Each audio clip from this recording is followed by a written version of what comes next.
Call of Duty's return to World War II is surprisingly a fast-paced rendition on the classic setting.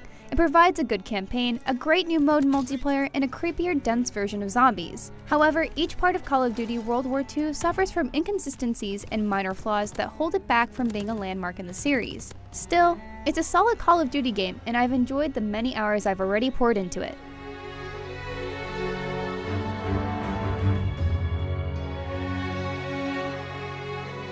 World War II's campaign features a personal feeling but typical war story. It follows Private Daniels through expected pivotal moments like D-Day and the liberation of Paris. Over the 6-hour campaign, I slowly but surely found empathy for Daniels and his squad. Hey, that's huge! Right. I appreciate that tension between characters drove much of the drama instead of some Nazi supervillain. Unfortunately, some of the big, action-heavy moments feel at odds with what World War II tries to do with its somber tone. Daniels isn't the only star of the campaign. World War II sets him aside for specialty missions that feature more variety and other interesting characters. They help highlight the work of soldiers and resistance groups other than white American men in World War II. World War II's weaponry is effective but well-worn. Coming across a rare rifle with a detachable grenade launcher or shotgun with incendiary shells felt like a treat. Sniping missions, on the other hand, were not.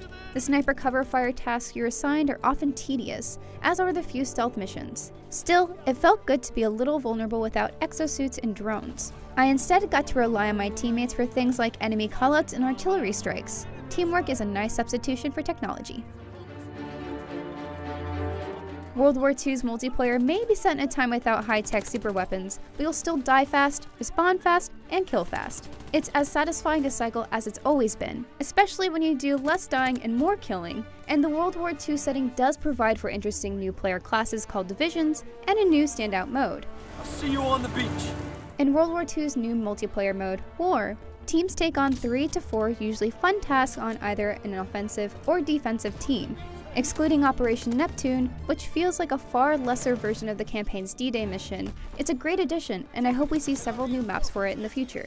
On the other hand, Hardpoint mode didn't make a good transition into World War II. The generally smaller maps mean that spawns and moving hardpoint spots are at odds with each other, which leads to too many opportunities for spawn killing. This thankfully didn't happen much in the other modes. Many of the 9 basic multiplayer maps feel too similar in design, however.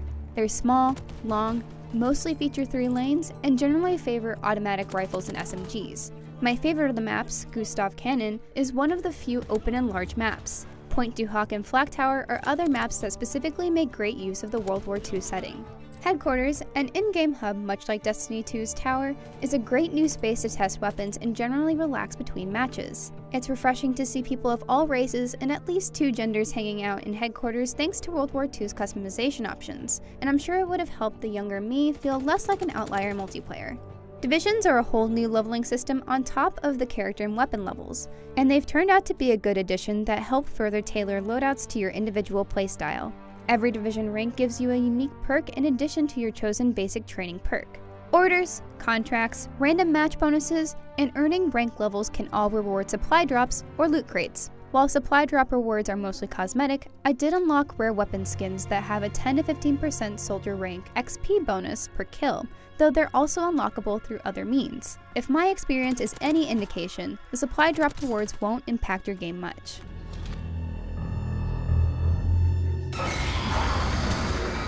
This iteration of the beloved 4-player co-op zombies mode pulls back the zaniness of Infinite Warfare's Zombies in Spaceland theme park in favor of a much creepier setting and well-acted characters. Yeah, I know what I did, but hold your applause.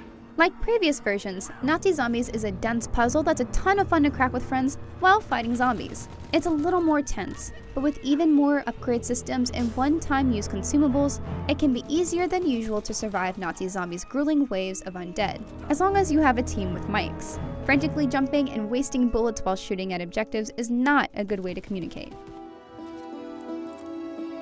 Whether you're crawling through the trenches in the campaign's D-Day landing, fighting on the competitive battlefields, or lopping off gruesome undead soldiers' heads in Nazi zombies, Call of Duty World War II offers a surprisingly fast-paced and fun World War II experience. The campaign features a more personal story, while the new War multiplayer mode alleviates some of my frustrations with the generally small multiplayer maps. Of all the parts though, Nazi Zombies is a standout with its wonderfully creepy setting and puzzle-like tasks. It's mostly what you'd expect from a great Call of Duty game, and a near miss for a spot in the lineup of top Call of Duty games.